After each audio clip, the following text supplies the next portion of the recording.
You can sit anywhere. It's like a high school dance. Hello. Those mics should be working. So, good morning, everybody, and I hope you're feeling bright-eyed and bushy-tailed. So welcome back to anyone who's been attending screenings over the last few days, and especially warm welcome to those commencing their odyssey of JAEFF 2021 bodies today. If you have missed any of the Buto program or last night's screening of Boxer, you can catch up with that and many more things on demand from tomorrow.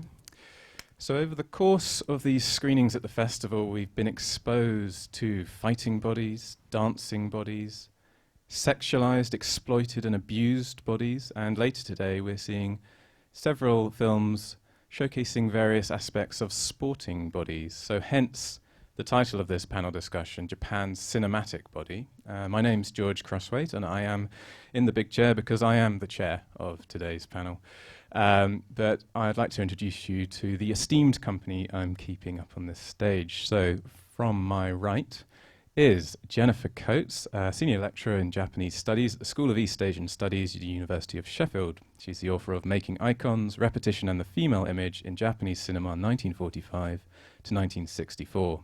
And her current ethnographic research focuses on early post-war film audiences in Japan. Next up, Lola Martinez is Emeritus Reader in Anthropology of Japan at SOAS, University of London, and a research affiliate at ISCA, University of Oxford. She has written on many topics, including maritime anthropology, tourism, religion, gender and popular culture in Japan, as well as on women's football in the USA, documentary film and humor in science fiction films. And her most recent publication is the edited collection, Persistently Post-War, Media and the Politics of Memory in Japan.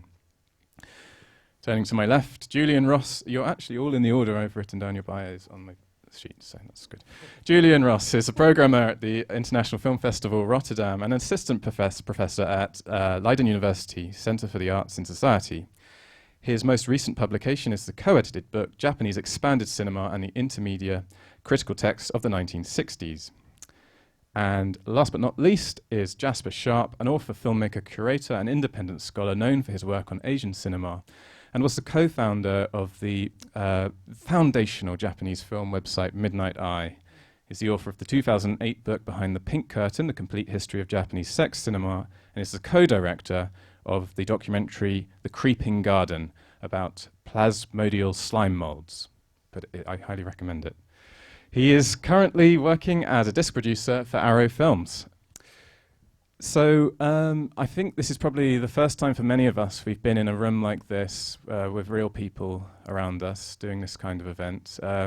So to help us along a bit, I've divided the discussion up into 4 loose sections. So I'll tell you what those are just so you can orientate yourself where you are. So the first is Tokyo 1964, Context, Protest and Perception. My second part is Unspeakable Art, the Body in 1960s and 70s Japanese Performance. Part 3 is Tokyo 2021, Art, Cinema and the Olympics Today. And the fourth part is set aside for questions from the audience. So when we get there, 2 mics will rove amongst you. So any questions that pop into your mind over the course of the next hour or so, please ask us and we will do our best. So I think that's rather enough of my own voice. So I'm going to throw open questions to, yes, good, to my panel now. And I'm going to begin with Lola, and perhaps Julie and Jennifer and Jasper can chime in as they see fit.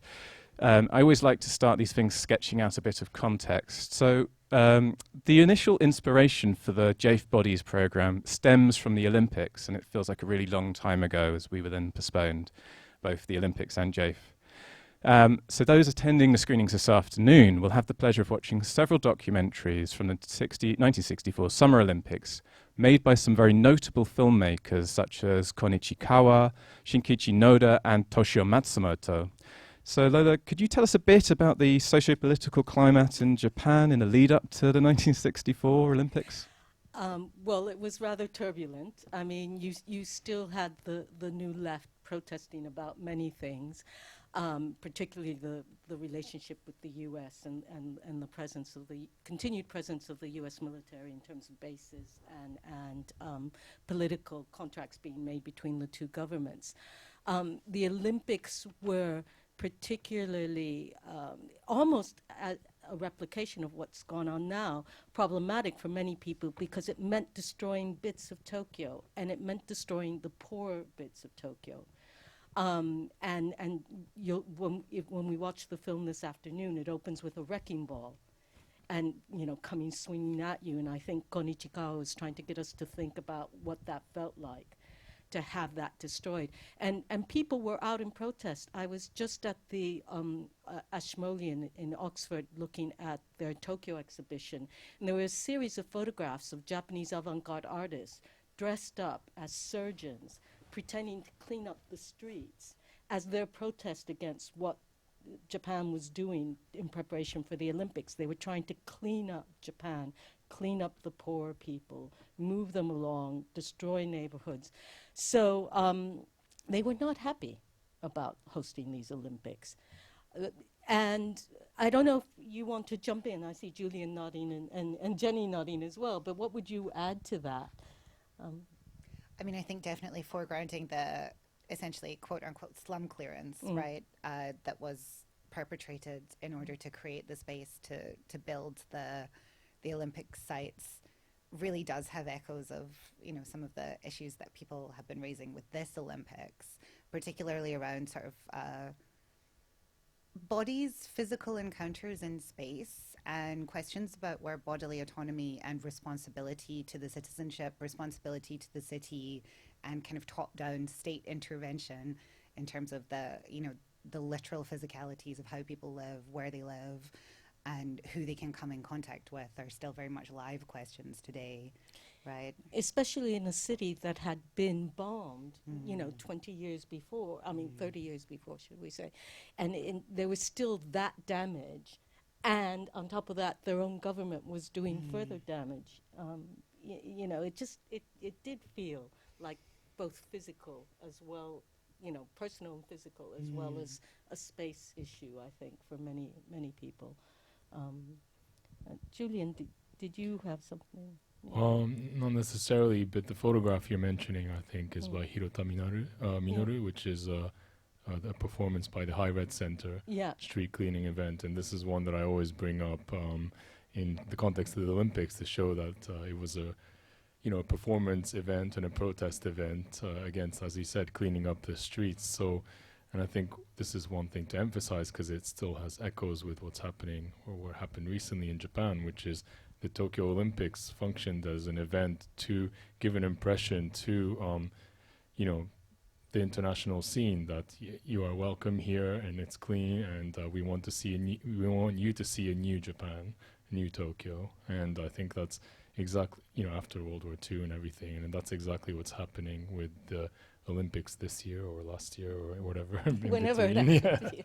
Yeah, with the earthquake in 2011, and this desire for Japan to be seen as a tourist destination more once again, and to clean up that image. A renewed Japan. That was the image that was trying to be projected, but not everyone wanted to be renewed, as it were. And it struck me watching the Olympics this time that, the three-part race, the one where they swim and they cycle and Triathlon. The triathlon, thank you, was in Odagai, which is an amusement park. And I thought that's what it must feel like for people, that the whole country's been turned into an amusement park. And I see Jasper nodding away there. Can I just say we know how that feels as I was a Londoner back when London Olympics happened, right? Yeah. And I was living in Mile End, and I felt that here, so I think we kind of understand here in this room, right? Yeah. Well, I was just going to say in terms of the sort of protests or sort of dissatisfaction with the idea of the Olympics in film. I mean, there's a good example from 1964, the Kinji Fukasaku's Wolves, Pigs and Men, which is a gangster film, where it's basically about three brothers who are all sort of set against each other, but it all takes place in this slum area on the periphery of Tokyo, where you can actually see in the distance they're commenting on about the whole reconstruction and the wrecking ball sort of idea of rebuilding Japan, and how Japan was transforming itself into a very go-getting sort of ruthless society. But we should point out that that film absolutely flopped at the box office because it didn't really fit in with the more positive, I guess a lot of people, even though there was, you know, dissent against the Olympics, there's still a lot of people wanted it to happen, and that there was an overall sort of feeling, don't be a party pooper, you know, sort of thing. Well, in terms of reconstruction as well, I mean, what I think, I haven't been to Japan for a while, but last time I was there was shortly after Fukushima, and after the Olympics had been announced, and the whole idea of that whole wrecking ball of regeneration round about the Kabukicho area. I mean, like in terms of like the pink cinemas that I used to go to when I was researching behind the pink curtain, they'd all gone, and there was definitely an effort to clear up the area, which sort of strip it of its character, turn it more into, well, I don't know, theme park, as you say. Massive giant Godzilla statues everywhere, expensive hotels where there used to be sort of local izakayas, restaurants, and all the entertainments that were there for the salarymen there. So total transformation. And did that perception, so we have a kind of, it's not a sanitized Olympics where everyone was on board, but did the perception shift during the event and immediately afterwards? Did the protesters, the artists, the intellectuals start to get on board with the idea of it? I think things went very quiet. So it's hard to, unless Julian knows something more. I think, I don't know if people got on board, but it was done, you know. So, and I think the praise abroad was, you know, that it went very well and that the closing and opening ceremonies were actually worth watching. I think that may have soothed a few upset people, but I think the mood of many Japanese people now is that the government should be concentrating on different things, not spending money on the Olympics. And I think mentioning Fukushima is important because not only is there a sense there's still an issue around power and how Japan is going to be getting its power with nuclear power stations closed down, but also about the fact that they're overdue that earthquake that they expect every few years. So, you know, if there's going to be regeneration, they'd rather people begin to think about that rather than, you know, cleaning up for the Olympics. People who's been to Japan most recently? Who can speak most recently? I mean, I left in 2018. I don't know if that, but I mean, one of the things that I was going to say is that I think that there is also a little bit of a separation between, as everybody's sort of discussed, the Olympics as spectacle and the actual, you know, the sporting phenomenon of what is happening in the individual games. I think this is something that Kawase Naomi, for example, has lent into as a way of maybe circumventing some of the criticisms of the Japanese government going ahead with the spectacle. You know, Kawase often says, well, think about the individual athletes and how hard they've trained, and the fact that, you know, the Olympics is often somewhere where records are broken. So I think when we think about the Olympics as maybe almost two separate things, a spectacle and then a sporting feat, one of the things that was really interesting about 64 is for all the people who were critical of the planning towards the hosting of the spectacle, people then criticized Ichikawa Kon for not actually showing the sporting prowess or not centering that necessarily in the documentary in the way that they expected. So I think it was quite interesting that people who did not care about or were against the Olympics in the run-up to 64, in 65 then complained, oh, you didn't show the medalists, you didn't show the people who won this race, or, you know, you spent all this time, you know, on a close-up of a puddle when some spectacular sporting feat was happening on the other side of the stadium. I think that was more the Olympic Committee and the Tokyo, because it did very well with audiences. So, I mean, I'll talk more about that this afternoon, but yeah. It was the Olympic Committee re-edited it and showed a different version than the one we're going to see today. So we can talk about that later. But yes, what struck me about this Olympics was how fulsomely the Japanese athletes were apologizing for not winning medals. And I think that's the point you're bringing up, that perhaps people would have been more comfortable with greater Japanese success at the games, or happier at the end of things. They did do quite well, though. They didn't do that badly, but it was still very sad to watch a Japanese athlete say, "Well, I'm sorry, I didn't win any medals today. I worked so hard. I've let everyone down." I mean, that's not, it struck me that they felt there was a real weight upon them to do even better than they did. I just want to trace a kind of parallel cinematic history to what's going on at this time. And Jasper, tell us, as some of us have fuller knowledge of Japanese cinema than others in this room, but in what ways is the Japanese cinema industry, production and product, changing as it leaves behind what's often seen as the golden age of the 1950s? And do we know if this is a transition that's noticed? There's a kind of self-awareness of it happening at the time. Yeah, I mean, one thing when we're talking about that idea of like the Olympics as spectacle and lived experience, I mean, the Ichikawa's film became the top-grossing film of all times, top-grossing Japanese film of all times. It took over the record from a 1957 film, The Meiji Emperor and the Great Japanese-Russian War, which is significant for two reasons. First time, it was the very first time you saw an emperor depicted in film. But more important was it was the first, well, it was actually the second widescreen colour Japanese film ever to be released. It was actually the first one to go into production, the most expensive film ever made, and it was this way of, creating a spectacle out of Japanese history, Japanese military history, one of Japanese's only successful military campaigns, should we say, against the Russians. So it was sort of in the post-war era, definitely would appeal to sort of patriotic feeling.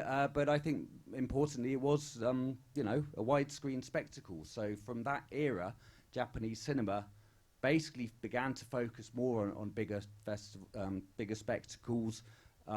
Widescreen soon became a standard feature of Japanese cinema, and the reason for this was because of the growth of television. And so the problem was that as audiences grew and grew and grew, they hit their peak in 1960, and after that, the companies had been going at this breakneck speed. I mean, I'd always argued that actually this period, late 50s period of Japanese cinema, is really led by the exhibition sector, because you had a lot of new companies like Toei who were like building, I mean, all the cinemas had been destroyed during the war, so there was a massive reconstruction of cinemas, and the companies needed product to fill them, and so you had companies like Toei that were basically churning out films on triple bill programs, so you were getting up to like 600 films made domestically every year by the end of the 50s, and this was unsustainable. And so this is where that sort of whole idea of pink cinema came in, because ultimately the companies couldn't afford to keep producing this level of output. So they ended up turning to the sort of very low budget side of companies that were basically churning out very cheap films with sort of adult and taboo subject matter to fill up the sort of shortfalls in their schedules. On the other side of things, I think you saw, like, basically around about 62, 63, you saw the major companies not only slim down production, but they started putting their eggs more into one basket, where you have the blockbuster films. I mean, the great example, these films that are not remembered today, but the great example is Japan's first ever 70mm production, which was Buddha, which was effectively a Asian version of the Ten Commandments. It was like a biblical, an epic religious spectacle which owed a lot to Cecil B. DeMille's film. It was basically just copied it and just changed it to an Asian setting.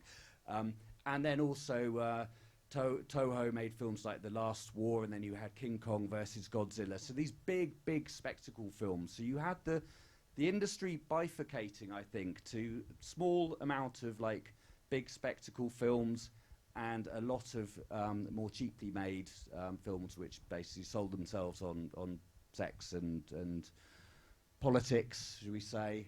And this wasn't sustainable either, because the situation had changed so much by the end of the 60s that, well, basically it was the cheap and sexy stuff that won out, and the blockbuster stuff wasn't making money at all.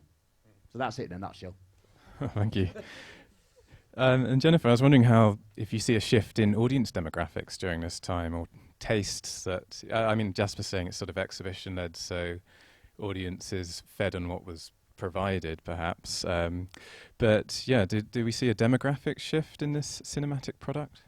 I think we do, but in all honesty, I think film historians are still sort of piecing together that demographic shift, because I think for a long time the focus was on gender demographics and the idea of, on the one hand, women staying at home with the television and consuming their, and I think it should be said, consuming their cinema content through television, not just watching television programming, but watching, for example, reruns of older films, American cinema, and also actually content developed specifically for television by some of cinema's big famous directors. You know, Kinoshita Keisuke, for example, had his own Kinoshita's Hour on television.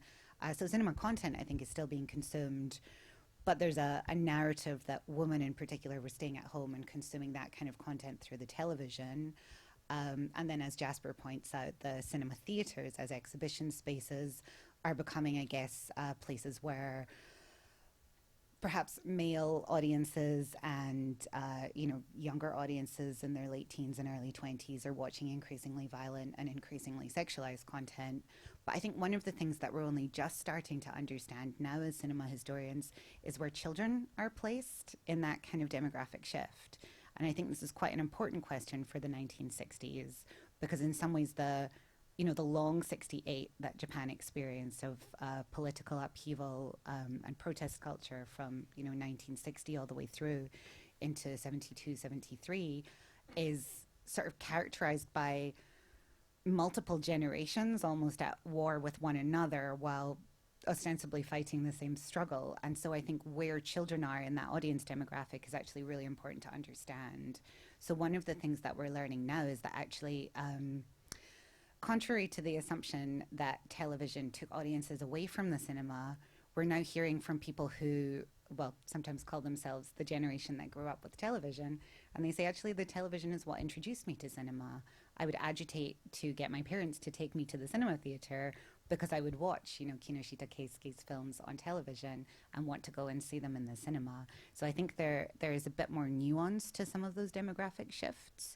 And I think we also probably want to be wary of thinking in binaries of, gender demographic or generational demographics, because there's a lot more interesting kind of shuffling happening than we've really, I think, understood until now. Can I just chip it? I mean, just passing aside, I mean, it's really interesting that a lot of the stuff you'd see in the late 60s would be like recut versions of Ultraman, 3 episodes of Ultraman packaged together as a feature experience.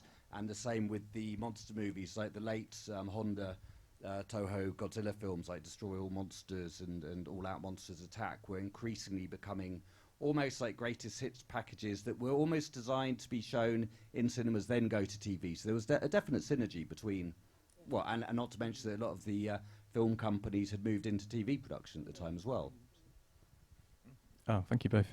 And Julian, I was interested in the films we're showing later because they're documentaries, but for audiences in the West, arguably figures like Kon Ichikawa, Toshio Matsumoto are better known for their fiction filmmaking. But we have other figures during this time who are switching between these two modes. I just wondered if this kind of multidisciplinary or shift in format is important for the directors that make up this this 60s period. Yeah, I mean, you're right in that many of these filmmakers worked between documentary and fiction film and experimental film. But I just think it's important to, in general, to think of that period not in these kind of different sectors, but if those existed individually, they were definitely overlapping all the time. So you see, a lot of filmmakers who are actively involved in documentary associations and discussion groups discussing documentary or even documentary arts. You see people like Abe Kobo and Hanada Kyoteru in the Documentary Arts Association. You see Matsumoto active in the Association for Documentary Filmmakers. There's the Aonokai, the Blue Group, discussing documentary among critics, filmmakers, etc. And of course there was this text, the Avant-garde documentary, on Avant-garde documentary, this idea by Toshio Matsumoto that was really influential, not just within documentary, but experimental film. And within those circles, there always this discussion of the possibilities of documentary or just kind of how to overlap these things in a way that's productive. And in that sense, definitely the filmmaking scene was interdisciplinary, and ideas were being kind of shared between these different forms of filmmaking, which is, I think, why it's exciting to look at from today's perspective, because it's a moment where everything is being rethought, and like what can we do with documentary, what can we do with fiction, and the kind of in-between spaces being what's being explored. I was going to say that having briefly worked in Japanese television, television was also the place where you could gain your skills. And new technology would be tried out before you might move it up into the cinema world. So that synergy was important for other reasons, even just pure technology. These filmmakers, I think it's important to state that they're actively involved in these critical discussion groups, and I think that's why it's such an interesting time to look at. And TV definitely was commissioning interesting documentary filmmaking by even people like Shuji Terayama. Anatawa is one that I really like, where the series of interviews around Tokyo and also in the United States made for television. So these filmmakers that we associate with cinema were actually working in television. And Terayama's the best example. I think he was working in everything from filmmaking to theater to TV. So I think we shouldn't treat those as separate. I was just about to bring up Shuji Terayama because, I mean, the 1960s avant-garde scene in Tokyo seems to refuse to be pigeonholed into different art forms. So you've got so many artistic practices in this crucible, not only Shuji Terayama's avant-garde theatre, you've got the photography from the likes of Eiko Hosoe, both of whom were shown yesterday and both of whom can be found online tomorrow, if you missed. But then you've got the Shinjuku performance arts, and then sort of Buto practice, which we showed some of, which is sort of drawing attention to the body and the body in space. Where I'm getting at with this question is, so the boundaries between these practices, are they as fluid as they seem to me from speaking from several decades later? And why does the public space, the public forum, become so important as a stage as well at this time? Absolutely. I think it was fluid. To give another example, since you've been watching Buto films, Tatsumi Hijikata. Hijikata was one of the co-founders of Buto, and we associate him with Buto dance, but he also appears in documentary film, fiction filmmaking. He was like on stage at like nude shows as well, dancing with projection. At the Expo in 1970, this big, event, a bit like the Tokyo Olympics, where it split the art scene because many artists were commissioned to create the pavilions, and some saw that as a betrayal of the avant-garde. Well, Hijikata kind of sat interestingly in two spaces, because for the Midorikan pavilion, he was the protagonist of a film that they projected, which was like the 70 millimeter dome projection. He was like dancing on that, on the screen image, but then he also was invited to dance live in the Pepsi pavilion at the opening, and apparently he angered the Pepsi officials so much with what he did that they shut that pavilion down early. So yeah, you see him in all these spaces, from very popular media to the most kind of avant-garde spaces. And there's, yeah, as I was saying before, there was so much fluidity between these spaces that needs to be recognized, I think. But going to your question about public space, I think, yes, as it was mentioned before about, going against the previous generation, I think there was this desire for many artists working in different disciplines to discover a new space for them to explore their art. And so you see off theater, you see off cinema, like in the form of expanded cinema, you see exhibitions taking place in public spaces. And there was that desire to kind of interact with a public that's not necessarily coming to see that particular discipline, find a new public for your new art form.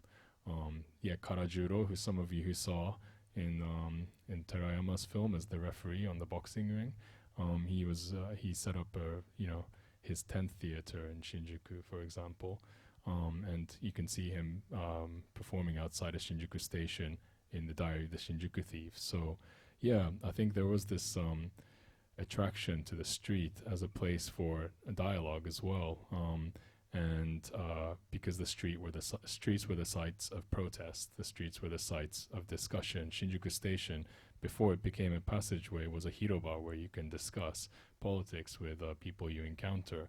The public space starts to get controlled by the police because of these protests. That hiroba becomes a passageway, so you can't stand and discuss politics with people anymore. You're supposed to go through, not sit in. Yeah, so in that moment when public space is being contested, I think many of these artists chose the public space as a platform to explore their arts, which is difficult for cinema, right? Because it's a controlled environment in a sense, a seated, darkened space. You need the sound and the projectors. So it's interesting to look at where cinema is in this whole equation. Yeah. Yeah. Well, go on, Lola. I was thinking photography comes to be very important in that space. But also, as you were speaking, I thought yet again how the avant-garde was always happy to look outward and be connected to the international world, just as Japan was beginning to sort of hanker down and say, we Japanese, we're different, we're unique. You've got all these artists looking outside internationally. So it's a very vibrant moment, I think. You've just described it very well. Thanks. And just to chime in, as a good example of that street cleaning event was picked up by Fluxus artists and staged in different parts of the world afterwards. So it's a nice example of a performance that, could be staged in another place, but in each individual place where it's performed publicly, there's that specific context of that place. And yeah, for the Tokyo one, it's about the Olympics, but for the ones in the States, or I think in Europe, it was also staged, they had other kind of reasons to stage such a performance. Yeah. And Jennifer, I was wondering, yes, in more mainstream cinema, or indeed television, as keeps being evoked in this discussion, do we see a kind of turn towards the body at this point? Is there a kind of loss of words at this stage to a degree? And also, is there a kind of relationship with the other arts that we can see in any form as well?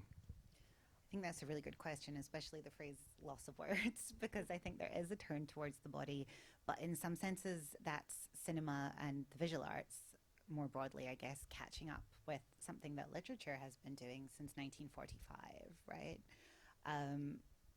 If we think about literary movements like the literature of the flesh, for example, or other responses to Sakaguchi Yango's Darakuron, the discourse on decadence, I think writers and poets are thinking about bodily imagery and expressing the unexpressible in the wake of defeat through metaphors and images of the body that are conjured with words.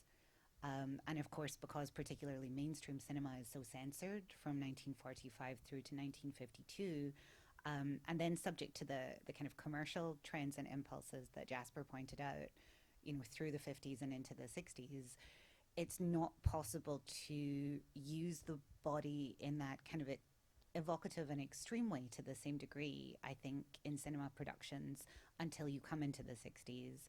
So in some ways, I think the turn to the body, and particularly exploring images of kind of the abject body, the body dehumanized, or the body exploring its physical limits, is something that actually has been happening in the other art forms for almost, 15, 20 years by the time cinema is actually really able to expand into that space and kind of think through those depictions in the challenging way, I think, that we see in some of the films that we've been watching this weekend.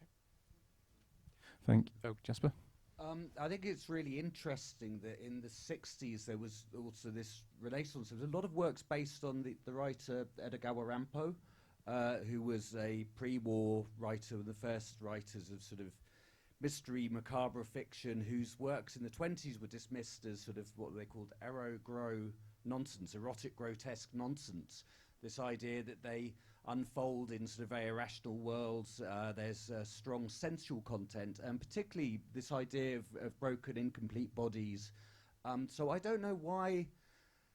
I mean, they were suppressed during the sort of show era of the wartime, and then sort of there was a big renaissance and interest in him. And I think there's two examples, one being Blind Beast, 1969 film by Yasuzo Masamura, which is about a sightless psychopath, a sort of sculptor who masquerades as a masseur, who abducts a woman, takes her into this sort of cavernous chamber, which is all decorated with female body parts. There's like legs and arms and breasts, and he sort of has this very sensuous relationship where he's trying to reconstruct her as this giant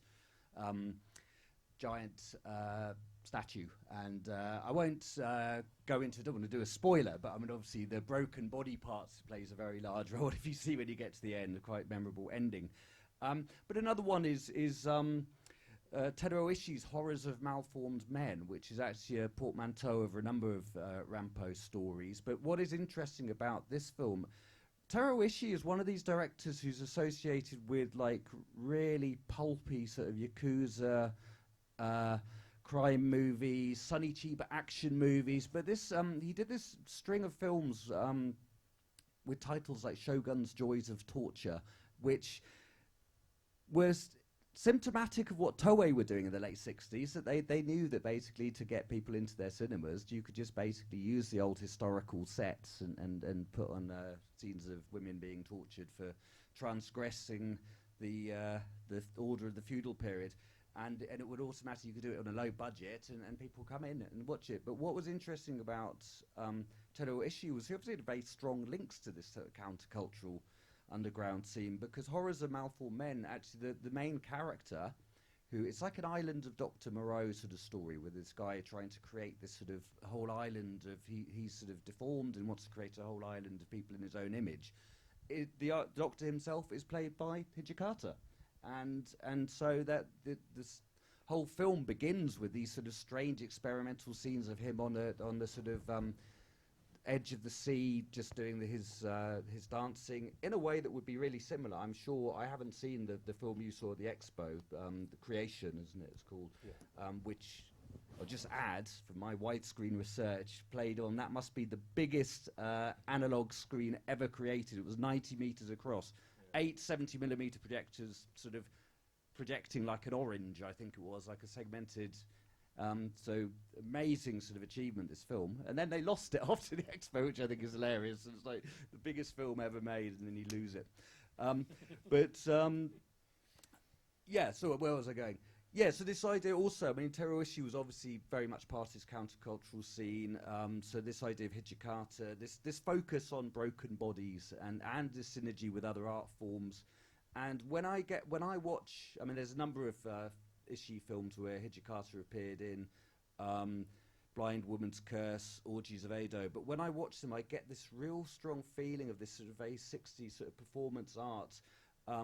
And this, what the idea carnivalesque comes into mind, this idea of like sort of performing bodies within public spaces, and yeah, this sort of almost exuberant madness that seems to be symptomatic of like the sort of Tokyo cultural scene at the end of the 60s, I think, sort of. Well, I was thinking of trauma in children, and the way in which you get echoes of this in children's anime. You know, bodies that do strange things, grow in strange ways, can be combined. And then you might get it on the big cinema with monster films as well, or Ultraman films. So definitely there's something going on with bodies here, and it's not just the adults. Children are watching it at home and then wanting to go to the cinema to see the big screen version of it. So yeah, it's kind of, it's an odd moment that's never stopped. Children are still watching strange anime where things happen to bodies. I mean, I think those are both really good reminders as well, that when we think about where cinema is drawing from the arts, probably we're wrong to focus only on the highbrow arts, and that the kasutori culture, obviously, of the late occupation and post-occupation is so important here as well. So the kind of like pulp, super lowbrow, super cheap magazines that are very focused on physicality and bodies and, you know, kind of nude imagery and sexualized imagery are very available, I think, in this as we come into the 1960s. And so I think a lot of those people who are growing up through that period are growing up, you know, kind of walking down streets that have kind of sketchy posters or, you know, sketchy magazines littered under the bridges and things on their way to school.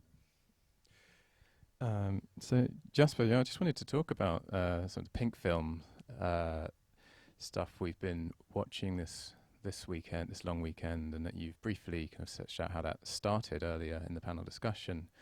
But I was thinking about how we look at it now, and so we've now got Nikatsu repackaging these films, and they're doing, you know, they play at Asian film festivals, including JAEFF, and we look at them not necessarily as this kind of cheap product, but they're sort of viewed under reviewed under a kind of critical eye. So I was wondering, you mentioned in your introduction on Friday how there was an opportunity for directors to experiment as long as you're hitting your marks that the studio is giving you. But at the time, did people think, were they seen as a kind of cheap auteurs? Did people think, well, this is a director who does interesting things within the cycle? Yeah. So the genre sort of began in 1962 is when you generally look at when the first ever pink film was made, a film called Flesh Market, which was immediately, I mean, it was a low-budget crime thriller set in Roppongi, focus on abduction and prostitution. And why that was famous was the police raided the cinemas where it was showing and confiscated all the prints, and this was the first sort of real censorship incident to do with cinema in Japan since the war. So this created this national scandal, and off the back of that, they recut the film from the leftover rushes, resubmitted to the cinemas, and a lot of production companies would look at the success and go, hang on, they've just made a film for nothing that has made a hell of a lot of money. Why don't we do exactly the same?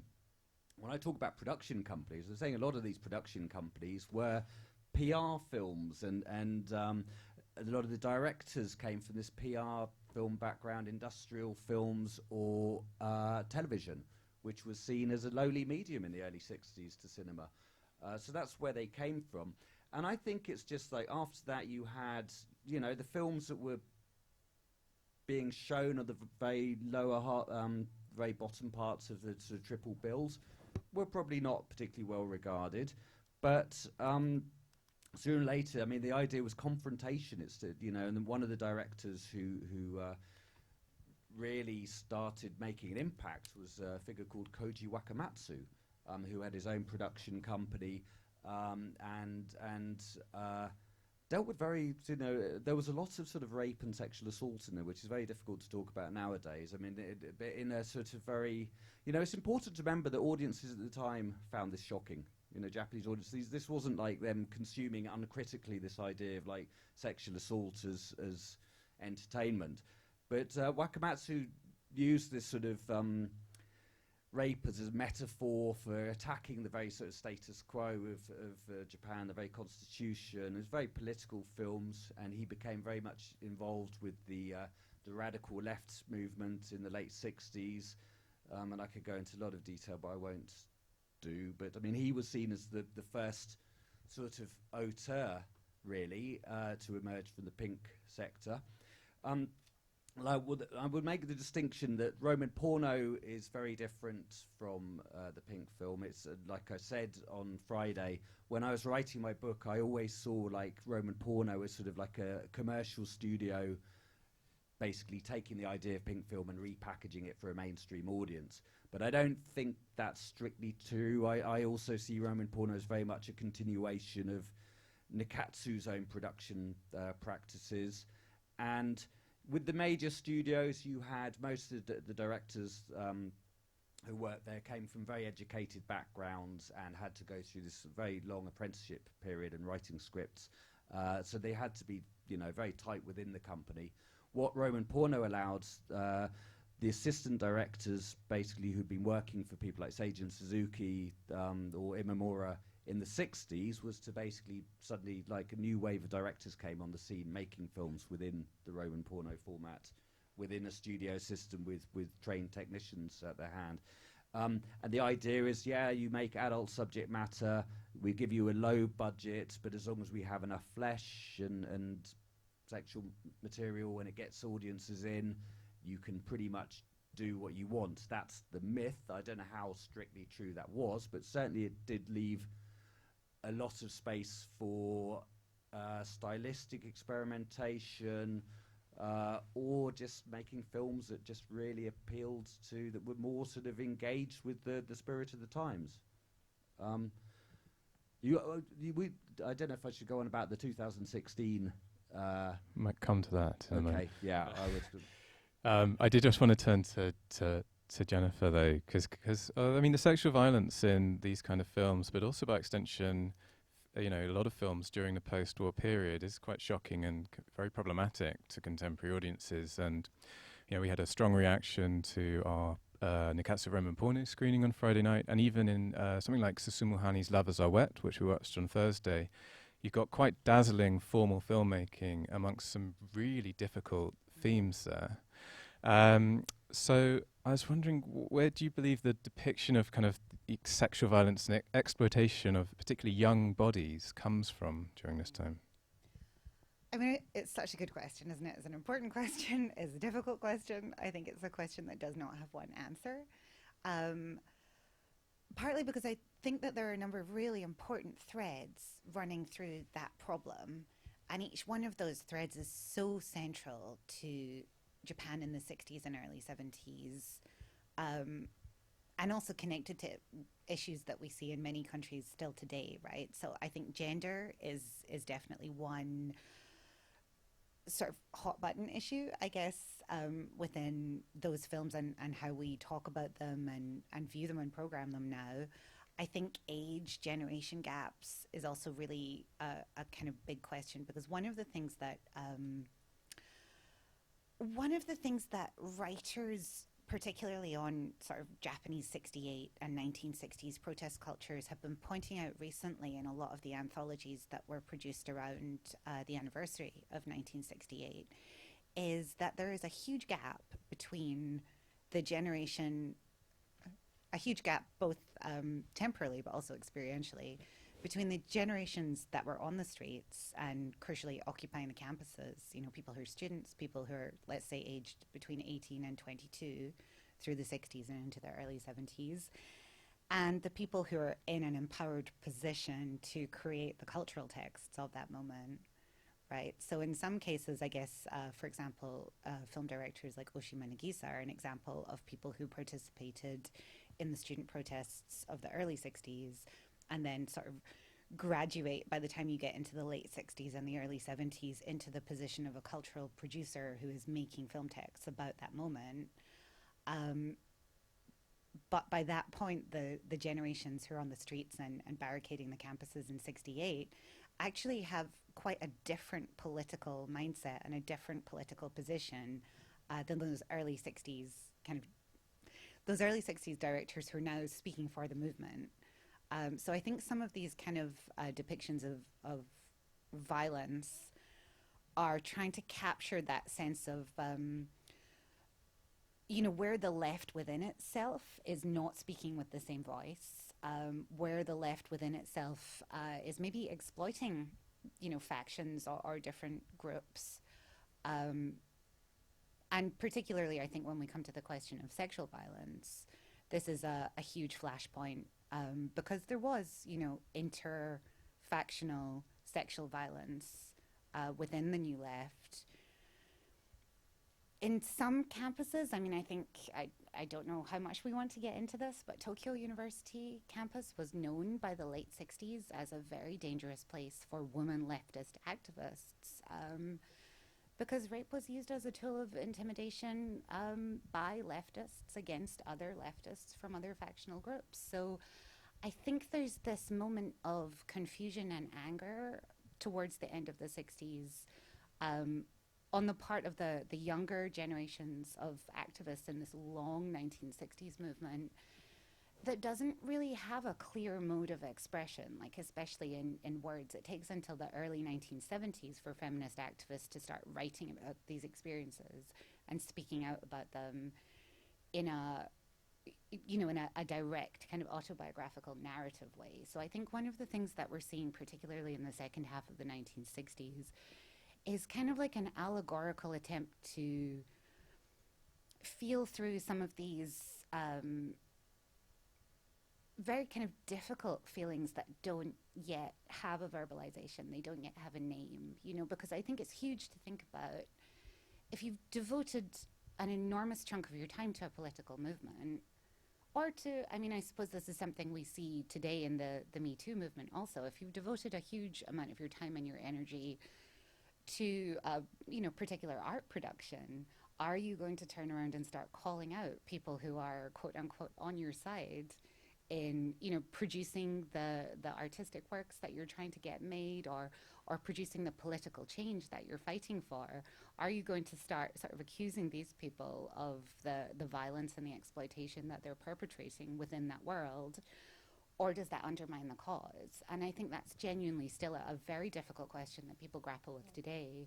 So I think that these scenes and these images that we've been struggling with this weekend, I think you are supposed to struggle with. I don't think you're supposed to walk away from the cinema saying, oh, well, I have a very clear idea of why that film director put that difficult scene in there and I'm fine with it. I'm happy with that. I think we're supposed to feel uneasy. And I think we're supposed to maybe sit a little bit with that sense of there being no clear answer to some of these questions. I think if you're trying to make huge political change, you're going to cause a lot of damage. And I think these scenes kind of really get to that. Can I just quickly, I think the problem is, we in the West, it's very difficult to take an idea of what a pink film or Roman porno is. But I think if you just describe them as sex films, then that's really misinterpreting what a lot of them were trying to do. They were films for adult audiences. A lot of them were meant to provoke. So this was intended at the time in Japan. So certainly these aren't just they're our ideas of porn utopia, maybe as a sort of bromide for they are meant to be incendiary films. So. Yeah, thanks to both of you. And Jennifer, when you're talking, it does sound like you're describing contemporary issues. It just sounds so very relevant as well. Just one word on the reboot, Jasper, because Nikatsu revived its Roman porno line in 2016. I think 4 or 5 films, but quite notable directors like Hideo Nakata, who did The Ring. Sion Sono, who's got a new film with Nick Cage out, I believe. What did you make of that? And what's the space for erotic or sex in contemporary Japanese cinema? Well, pink films still exist in that there are pink cinemas still running, but it's very different from what it was. The Nikatsu Roman porno reboot was actually the second attempt they've done to reboot it, because I seem to remember 10 years before they did something similar. In a nutshell, basically they had named directors, all of whom had some connection with that world. Hideo Nakata, who directed The Ring, started off an assistant director in Nikatsu in the late days of Roman porno. As for the films themselves, they were rubbish. This was trying to recapture something that didn't have any relevance to a modern audience. So probably the only one who really grasped the brief with any sort of inventiveness was Sono Shion with his film Anti-Porno, which was all about the exploitation of an actress and the sort of demands of the audience. And he did that very typical thing of like trying to critique a particular genre within a genre and using those very sort of exploitative tools. You know, you're trying to have his cake and eat it. I think the most annoying thing about the Roman porno reboot, and I should remember that the Nikatsu has nothing, the Nikatsu that is in existence today has nothing to do with the old one. There's no continuity of staff. There's basically a new company that just inherited the catalogue. But why not, if you're going to make it for the 21st century, bring in some women directors? It was the most stupid thing ever, like why they didn't do it. So the films themselves were not good. Seems to have drawn a line under that.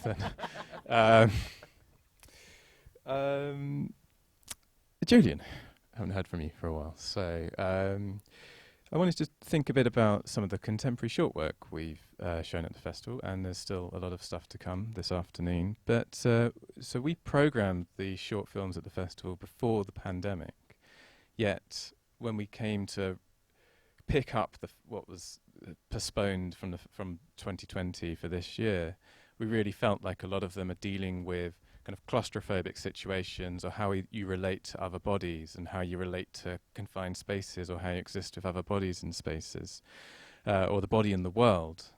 So I wonder, is this indicative of what a Japanese experimental filmmaking or artist moving image is at in the early 2020s or through the 2010s? Are there other currents that you've perceived as running through this kind of work in recent times? Yeah, I mean, bodies do remain relevant to Japanese artist film today. I'm thinking particularly of the animator Mizushiri. Her first name I'm blanking on right now. Do you know Mizushiri? Anyway, she just had a new filming in Cannes Film Festival in the section Director's Fortnight. She makes short films, very how do I explain it? Sensual explorations, almost surreal explorations of the body, where and quite intimate kind of scenes of exploring the body and sex as well, but depicted in a very playful and sensual manner. I'm also thinking of one of the running themes, I think, not just in artist filmmaking, but also in contemporary independent cinema in Japan, is the topic of migration, so migrant communities within Japan, which, it's become a really key theme, I think, in between independent cinema, independent filmmaking and artist filmmaking, and then also questioning what it means to be Japanese and what a Japanese body might look like, for example. Yeah, like, for example, this artist, Hikaru Fuji, there's a lot of workshop-type filmmaking in the artist cinema scene. Like played it 2 years ago, we had. Oh, yeah? Great, yeah, he's great. And Koki Tanaka, for example, they do workshops and discussions, which, of course, require bodies in the same space. But this one in particular I'm thinking of by Fuji is he brought all these Japanese people in one room and asked a few of them to stand and look at the other Japanese people in the room and say, can you order them in the most Japanese looking to the least Japanese looking, please? And you just see a couple of these people discuss what a Japanese person in their eyes look like. And the person, interestingly, that was seen as least Japanese looking by this group came from like an indigenous background, so she was quite furious at being positioned as the least Japanese. And these kind of questions becoming much more relevant. Also looking at indigeneity in Japan and Ainu community, for example, is becoming a theme within artist filmmaking, and I think that's a reflection around national identity as well, but also what it means to be Japanese, from how you look to how you behave, is being kind of interrogated as a theme in very interesting ways, particularly in artist filmmaking like this one. Yeah, I was going to say this has a long history in Japan, beginning with its opening during the Meiji era, when people were encouraged to eat more meat so that they could be bigger and stronger and more like Western people. what is a Japanese body, and is it weak in comparison to other sorts of bodies? And that not only that, but also how do you display the body? There are always class differences in Japan, but interestingly, the body gets more covered up as time goes on. Only elites could wear 12 kimonos. People in the fields worked half naked. Diving women I worked with worked naked. And then as time goes on, I have a student now working with diving women. They wear wetsuits, and when they're done diving, they put sweaters on top of their wetsuits. When they, a century ago, they dived naked. So there's been a whole national discourse around bodies and what's appropriate. And people participate in it in different ways. And as you were speaking, Jasper, I remembered a moment during my fieldwork in the 80s where one of the grandmothers in the village I was at kept insisting to me that Western men were built in all ways different from Japanese men. And she meant all ways, right? And I said, well, how do you know? And she said, oh, I've seen it on film. I said, what do you mean I've seen it? Oh, yeah, videotapes. And they had these, I'm sure, illegal videotapes that her son must have got from somewhere. And she was watching Western porn films. And from that, she was coming away and say, well, yeah, Japanese men, nothing. There's been this whole discourse going on for a long time, and people have participated in it in different ways and looking at different things like Westerners and Western porn films. And so it's an ongoing Japanese project, the body, isn't it? Well, it's funny because you mentioned the diving communities. Yeah. I was wrote in Behind the Pink Curtain Yes. was actually they are the proto-pink films. Was a lot of these. There was a whole series in the 50s, the Diving Girls versus Spook Mountains, which would be like semi-undressed women wrestling on beaches and looking for buried treasure. But it really reminds me of the book by the photographer anthropologist Fosco Morani. Yeah. When he wrote, he made these films of the diving girls in the 50s. But he wrote at the time that a lot of the communities, they were putting on clothes at the time because there were lots of sort of tourists from Tokyo. The urban centres were coming down and taking photos of the girls. And so they were considered almost like a sort of exotic other within the country. Mm. Yeah. But interestingly, his assistant, when I gave my first paper as a student on diving women, and I showed my diving women in wetsuits, she was like, those aren't real diving women. Well, they are, but they're just wearing more clothes now because of people like Maraini taking your photographs, putting them in books. So you add not just Japanese tourists, but Western tourists to that. And so that awareness of the gaze of the other, I guess is what I'm trying to get at, is very important to ideas about the body in any society, I think. But we see it played out in very interesting ways in Japan. Just before I hand over to any audience questions, I have a couple of bricks left in my temporal bridge between the two Olympics. I think we have spoken a bit about Japan, Tokyo 2020, but I was just wondering if you know the answer to this, because obviously, as reported by the UK press, responses have been extremely negative in Japan about hosting the Olympics there. But I did wonder whether that was truly reflective of how responses have actually been. Is it more complex than that? Well, I think the answer to any question is always more complex than that.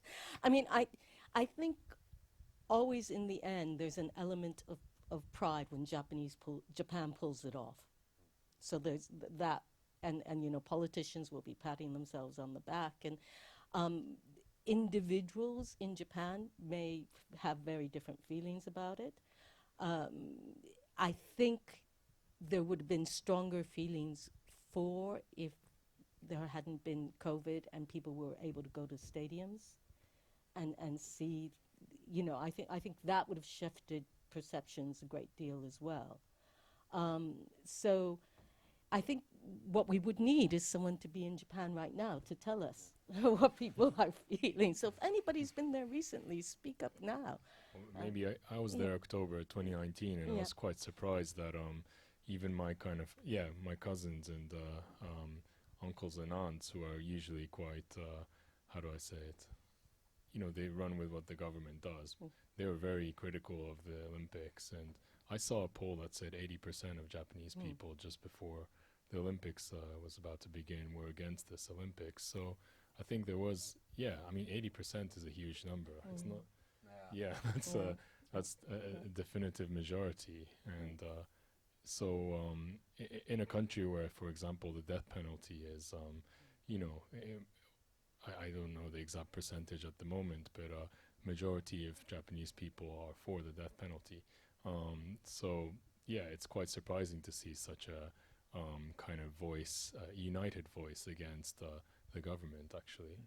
And you mean, will there be repercussions? And who is it? So it's against the government, or it's against the IOC, or it's against the event planners, health authorities?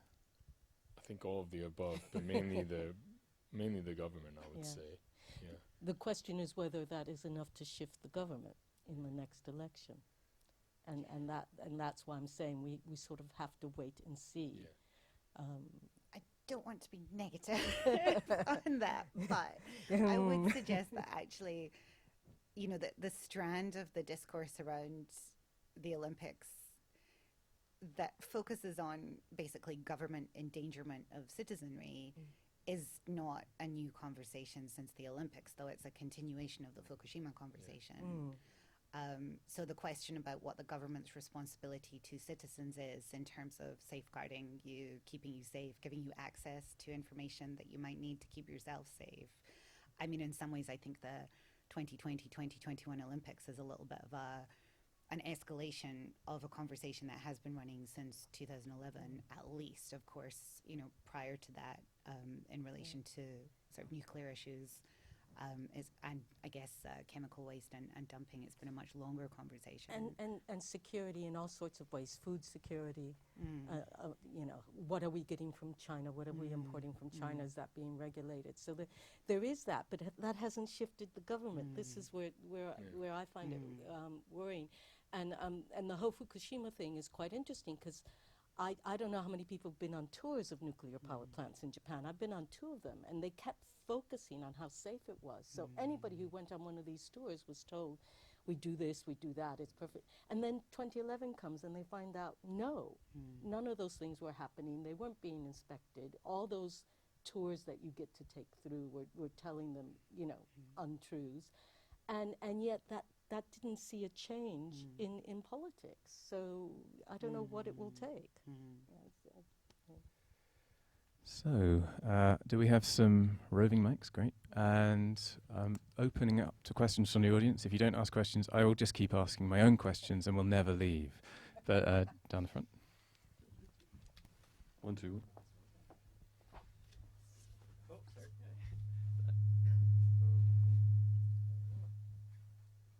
I'm not sure. Yeah, thanks so much for that.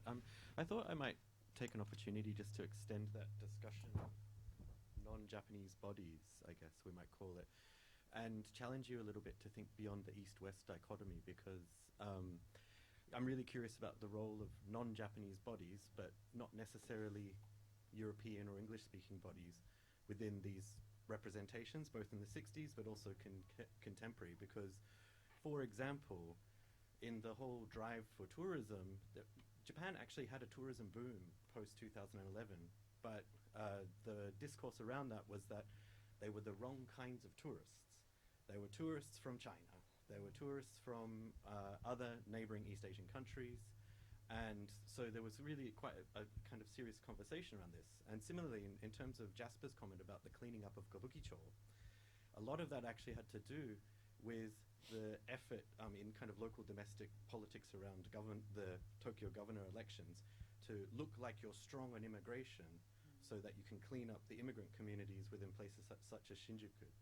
So I was wondering whether there is a kind of historical continuity between the films of the 60s and their discussions of non-Japanese bodies, but not necessarily European or English-speaking bodies, and the recent works that have been happening to date.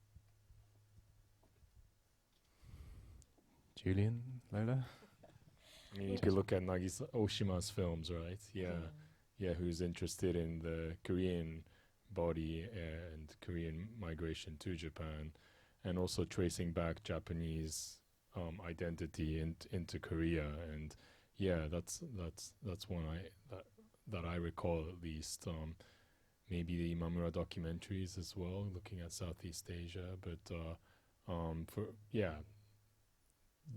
I think it's more for me. Like I see more examples in recent independent filmmaking dealing with, as you say, not Western bodies in Japan, but the migrant communities are Southeast Asian, South Asian, and as migrants living in Japan, having to learn Japanese and speak it, and that's it's been an interesting kind of development within independent filmmaking, where it's not just peripheral characters within the film that are from migrant communities, but just really the film being about those communities. But anybody else with? Well, I was thinking more of sporting bodies and the way in which Emma Raducanu is now, she's thoroughly British, the way in which great Japanese sporting figures were not necessarily from Japan, but they were from East Asia, from the former colonies, and nobody ever talked about that. You have to do a bit of digging to find out that the great judo champion, whose name is escaping me at the moment, was actually Korean, I think, and the winner of the marathon in the 1936 Olympic film, who was Japanese, was actually a Korean from the colonies. And sumo wrestlers now are similarly imported from other parts of the world. So I think we see similar things going on in modern societies where some bodies are acceptable once they kind of bring glory, and other bodies are not if they're seen to be a problem in an immigrant community. I mean, I know one of the complaints about Brazilians in Japan, the Nikkeiji and the returnees, is that they like to dance in the streets and have festivals, and that they don't move and act like Japanese, and yet they look like Japanese. And so that dynamic is going on all the time, and whether we see it actually in films or in some coded way, thinking about I keep thinking about anime bodies and how they're always vaguely Western, but they're Japanese. And so there's something going on there as well with women and cosmetic surgery and the body is malleable. So I think it's a difficult topic, but you're seeing lots of bodies that aren't entirely Japanese but are Japanese, I think both in film and television nowadays. Cosmetic surgery for your eyes, big thing. I mean, going back to the 60s, well, I mean, with the Ichikawa's Olympiad film, what I think is really different when you compare it with stuff like Riefenstahl's Triumph to Olympics, was this focus on the sort of multi-ethnic component of all the athletes. There was no hierarchy between Asians and blacks and Chinese or whatever, which I think is really interesting. I mean, looking at some stuff like the Kenyan Olympic team, you had it was lots of white colonials and Indians and African Kenyans. With regard to the pink cinema in the 1960s, one of the things, because we have to talk about the strong military presence of the US there, and often always basically representations of American GIs are invariably African American, and I think there's that idea of being a very different body, but obviously very powerful and sort of. Yeah, I mean, they were always seen as this sort of invasive, disruptive force within the narratives of the Pink films. Any other questions? Okay. Well, maybe we should pick up that thread about Riefenstahl, because probably the only film from the official Olympic catalogues more well known or more viewed than Ichikawa's Tokyo Olympiad is Leni Riefenstahl's Olympia, which we would see as an aesthetic mode of promoting National Socialism, and has had a massive effect on how we view images of the body, films of the body, a kind of aesthetic fascism that happens there. So, I mean, when we get to Tokyo Olympiad, is there something different going? Does he do something different there that escapes these kind of poisonous ideologies of Riefenstahl's 1936 film? Well, I've written about this, so I could Oh, go on good. forever. He looked at Riefenstahl's film very carefully, and there's even a photograph of him meeting her and greeting her warmly in an edited collection of panel discussions from a conference held in Canada. So he would have known the film already because it won a prize in '41 in Tokyo as a documentary film. And then if you watch the two films back to back, as I did several times when I was writing about it, he uses a lot of the same setups, a lot of the same close-ups, and a lot of the same narrative style. I mean, I don't want to do my whole introduction from this afternoon, but both of them are interested in the effort more than they are in the win in the end. And perhaps that's just a case of, in Japan, that's important. The effort is important. And so it was easy to pick up from Riefenstahl because it spoke to him as a Japanese director. Trying is what matters. Whereas I think Riefenstahl was trying to make good of the fact that the German athletes didn't always win when they were expected to. So she began to focus, as you watched the hours of her film, on the trying to win rather than the actual win, except for the Jesse Owen sequence and the marathon sequence. So I think that was driven, by the disappointment of how the Germans did in that Olympics at the end, and the political message that film was trying to send. And I think Ichikawa Kon was trying. People keep saying, he was a humanist, he was a pacifist. He was. I think he picked up on these things from Riefenstahl, but made them work in a way that spoke to him as a Japanese director. Thank you, and yes, save some of your material for later, Lola. Yeah. Okay. Is anyone forward of a question in the meantime? Otherwise, I will keep going. Actually, another question I had about kind of where we are today is how the Japanese cinema industry has been affected by COVID. And, a lot of cinemas around the world have been quite badly affected, and especially the exhibition sector has been kind of hit by a very devastating blow. And it's only recent weeks and events like this where we're starting to trickle back into these spaces. So, and I know that none of us have been to Japan during this time, but do we know, Jennifer, do you know how things have been going in Japan during this period? I think this is another one of these questions where separating out the different strands of what we mean by cinema is really instructive, because I think, as you say, obviously, exhibition has been challenging. Particularly the kind of large scale,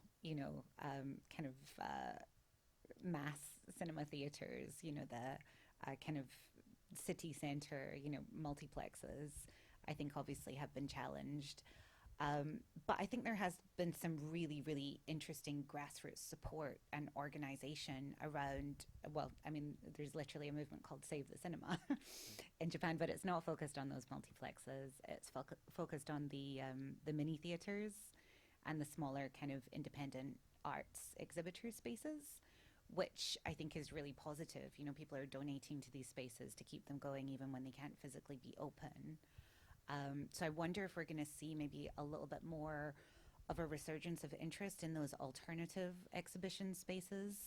I think another thing that we're seeing in some of the discussion about sort of what people think is really important in the cinema experience to come back to and to save, people do seem to be missing watching films together.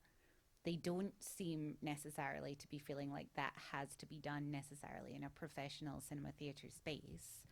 But I think the age of the people who would go regularly to those professional cinema theatre spaces, as well as the ages of the people who would organise the Jishu Joeikai, or the small kind of amateur film screening clubs and circles, has also kind of become a little bit of like a crisis point. I think some of those amateur circles were the first to close in the COVID crisis, and then the mini theaters would then close because they would find that actually their patrons and the viewers tend to be older people.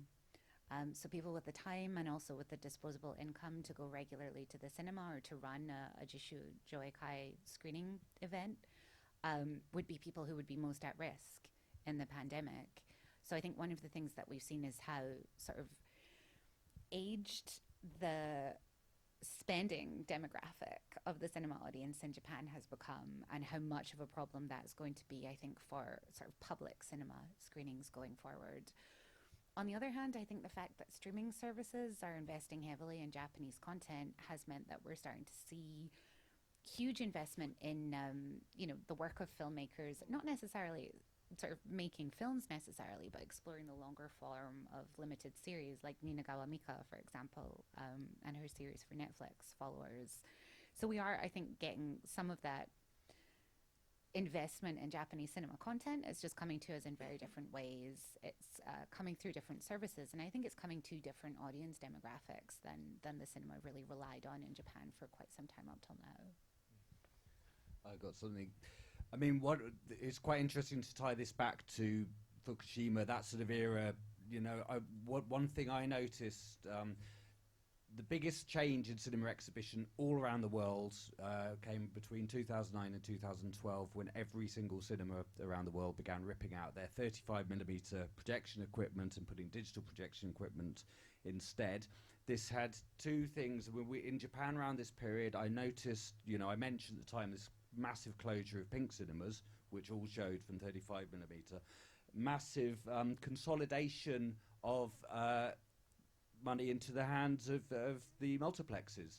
So effectively, a company like Toho, which is an exhibitor and as well as a distributor and a producer, owns God knows how much percent of the market now. And this has closed off spaces for independent film production at Jishueiga. They still exist, but there's nowhere near the film culture in Japan. I could say, from a distant observer, as a programmer, there wasn't any space for interesting work to be produced in the way that there was 20 years ago. A lot of the Toho production was rooted around TV co-productions, taking an existing popular TV franchise or a manga franchise and making it into a big cinema experience. So when I look at probably the most salient, interesting works for me, the past 5 years, they've all been by directors like Kiyoshi Kurosawa or Hirokazu Koreeda, who've been around for decades. So there's no space for new blood to come out.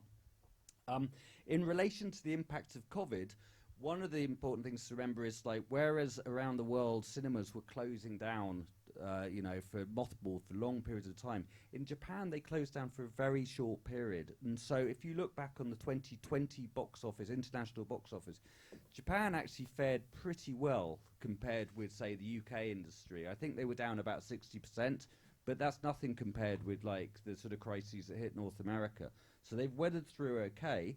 But you look at the top grossing Japanese film of last year, Demon Slayer. Of all time, right? Of all time, yeah. I mean, where did that come from? But basically it came from the fact that audiences, when they opened up, it was just in the right place at the right time. Families wanted to go and enjoy the cinema experience, and went en masse to see this film. So I think in terms of Japanese cinema as an industry, it's going to thrive. In terms of whether it can actually produce anything that's of interest or of merit, well, I don't know. The thing about Japanese cinema, I've always found it goes through waves, and you'll always find something good if you dig deep enough. But yeah, the mainstream not particularly exciting at the moment. Last chance. You're all going to regret this missed opportunity. I have a question that you're all going to hate. But if I may ask, how has the pandemic affected how you perceive and experience your own bodies? Have you noticed a change? Does any of you actually want to answer? Didn't they? From sitting on the couch and making sourdough. Mine definitely did. No, well, some of us had COVID. And I've had to move from Pilates to restorative yoga, which focuses on breathing, which I recommend quite strongly. So I'm now more aware of my lungs, from my belly up to the top of my head. Very nice. Would you like to? I don't know what to say. some days I didn't walk much and I should have walked more, I guess. That's that kind of stuff. I would say the daily commute basically was 2 meters from the bed to the desk. So it's like, yes, we've all put on weight. If I'm going to be I was going to say, if I'm going to be really serious for a minute, though, I think that it has brought to the fore this question of bodily autonomy. What's your responsibility to yourself, to the people around you? What's the relationship of your body to the state governing systems that you live within? Who gets to make decisions about your body? I think those have been quite serious questions that we've all been thinking about over the last 18 months. And I think we can see those echoed in a lot of the films that you've been programming as well. But it's also made me love Japan even more, because when I think of all the times you saw someone with a mask in Japan because they had a little cold and didn't want to spread it around, and there was no, this was a thing you did to take care of other people. And I keep thinking, why don't we have that attitude? So what was interesting as well was that when I think about the 60s sort of revolutionary films, the countercultural movements, and you see this in the Pink films, that idea of the collective body and people working en masse, whereas Twisted Path, Lovers Are Wet, the Pink film, I think very much makes a point about people being disconnected and alienated and diffused. And I think one thing I've noticed coming out of the pandemic is how I hate just being surrounded by people. I find it really awkward, and you see a lot of people flashing out in the streets, and because they're just that idea we've been so used to not mixing with people. So I wonder if we'll get past that, or whether this is going to be something that stays with us a bit, this sense of atomization. Jamie.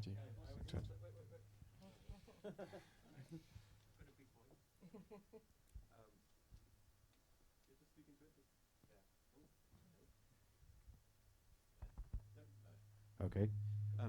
Yeah, just as an observation, all of you have been talking about when were we last in Japan. And so in terms of the experience of your own bodies, as scholars who work on Japan, and your inability to be there also challenges some of your sense of legitimacy around the knowledge that you've created around it, right? I'm not saying it illegitimates it, but that nonetheless, as a bodily experience, as researchers, not being able to go there is also a kind of interesting thing to reflect on, right? But it also trains your attention in different ways, doesn't it? Because, you're absolutely right. You're stuck at home for 18 months just with what you have in your house. It focuses your attention on the materials that you do have access to in a really different way, right? So I'm hopeful that we might be enhancing some of our modes of perception through having that obstacle of not actually being able to get to the place that is our field site, right? Well, my body clock is ticking, which tells me that it's just about time to wrap up and especially for those coming to the next screening, give you a little lunch break. Thank you very much for coming out, especially early on a Sunday, early-ish. And I hope you do enjoy the rest of the festival, or if you're planning to experience any of it online as well. Do keep filling out feedback forms. We've got online ones, we've got pen and paper ones, we've got any kind of feedback form you like. It is essential for improving the festival and aids us in our unceasing quest for funding. So please, before you exit, give a big round of applause for Jennifer Coates, Lola Martinez, Julian Ross, and Jasper Sharp. And for George, obviously.